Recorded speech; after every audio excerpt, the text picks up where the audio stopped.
This week's Torah portion on this Sabbath between our most sacred days of Rosh Hashanah and Yom Kippur is very short. It's just one chapter in the book of Deuteronomy, chapter 31. Moses declares that he is growing old. He's 120. And so he tells the children of Israel they're going to have a new leader, Joshua.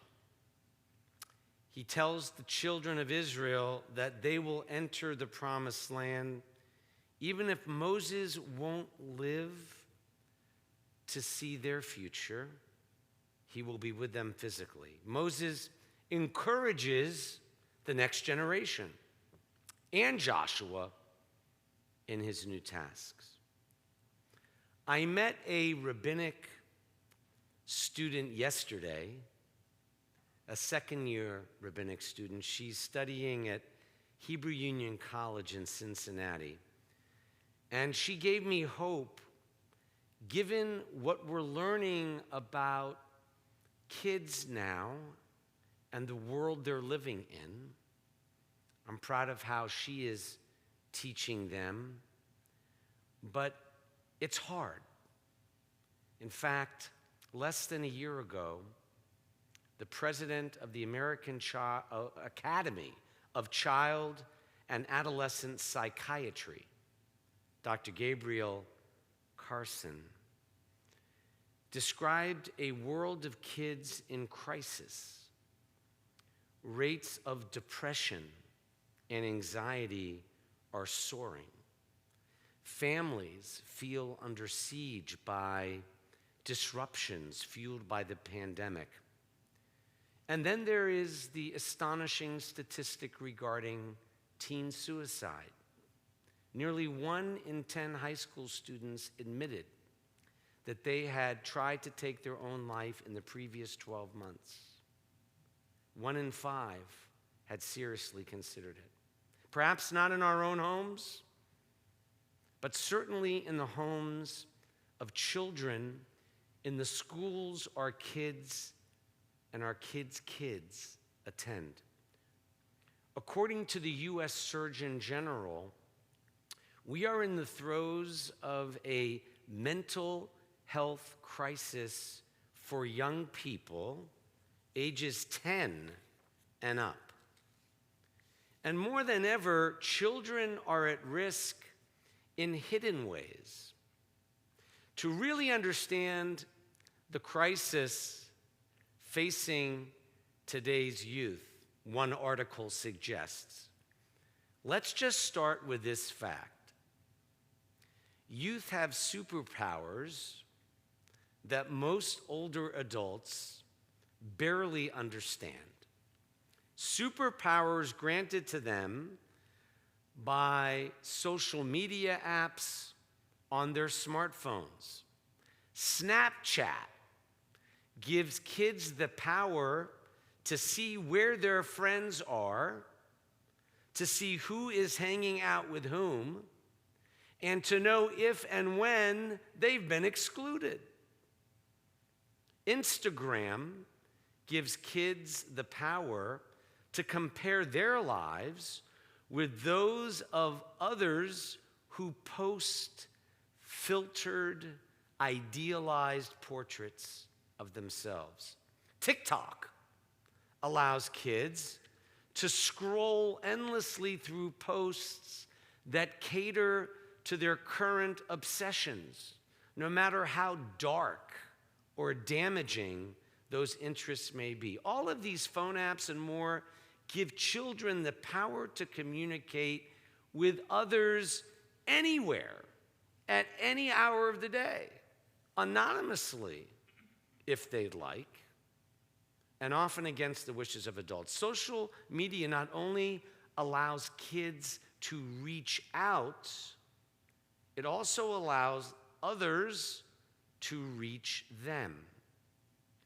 Bullies who were once limited to playgrounds and schoolyards can now harass vulnerable children anywhere at any time. algorithms can dictate what kids see on social media and adults, feeding youth a daily diet of content about their deepest passions, fears, and insecurities. I haven't even mentioned the scammers and the predators who find it easy to access children via the web. Another statistic that startled me was a study on comparing the number of mood disorder diagnoses pre and post social media. When you compare mood disorders in children in 2009, before most teens were daily users of social media, if you compare that to 2019, the last year before COVID made things even worse, would you believe mood disorders among youth increased up to 150% in 10 years? Self-harm among young teen girls was up 180%. So while both boys and girls now have higher rates of anxiety and depression, apparently girls have suffered the greater impact. One good thing about social media, of course, is that it can offer young people an outlet for their emotional challenges and to talk about mental health. And this can destigmatize mental health and make it more acceptable to ask for help. But there's no way to make up for what happened in March 2020, when the recipe and the time-tested method for treating all of our social anxiety when we were children, what was the recipe?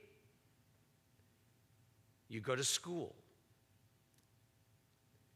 Many go to camp and to sports. We were able to socialize and reduce anxiety through a school community, a camp community, an athletic team. Psychiatrists are now comparing the effects of the pandemic on America's children to that of a famine.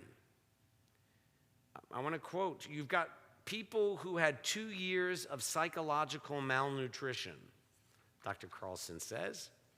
Now the crops are growing again, and people think we can just resume eating. Some will just spring back, but others will take longer to recover.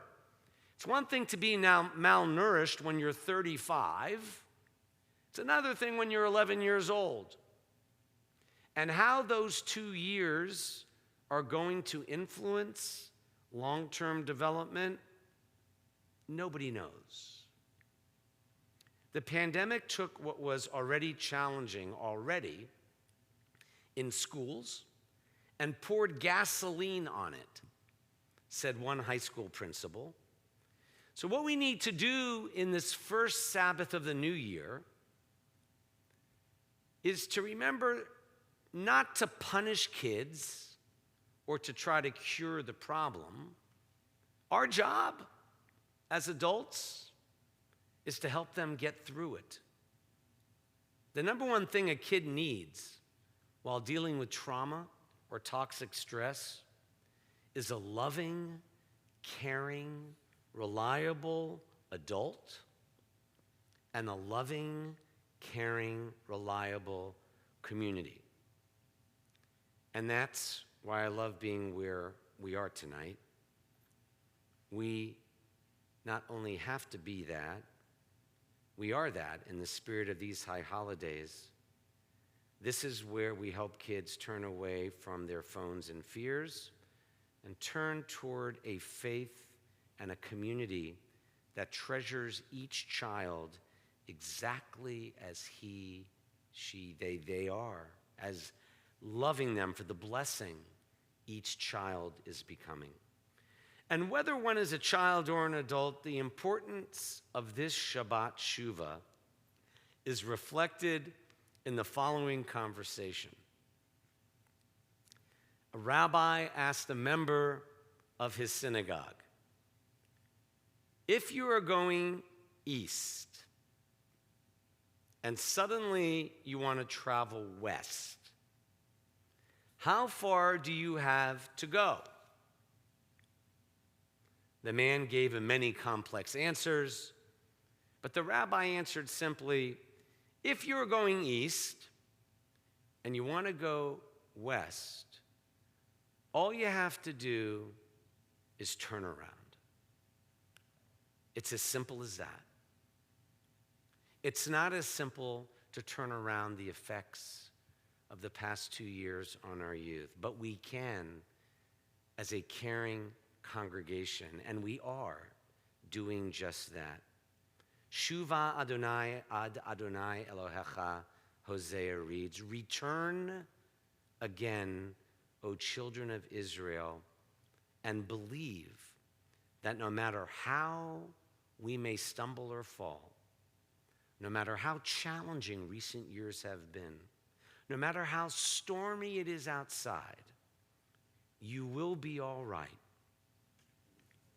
We will be all right, no matter what. Our kids need saving. We all need saving. Amen.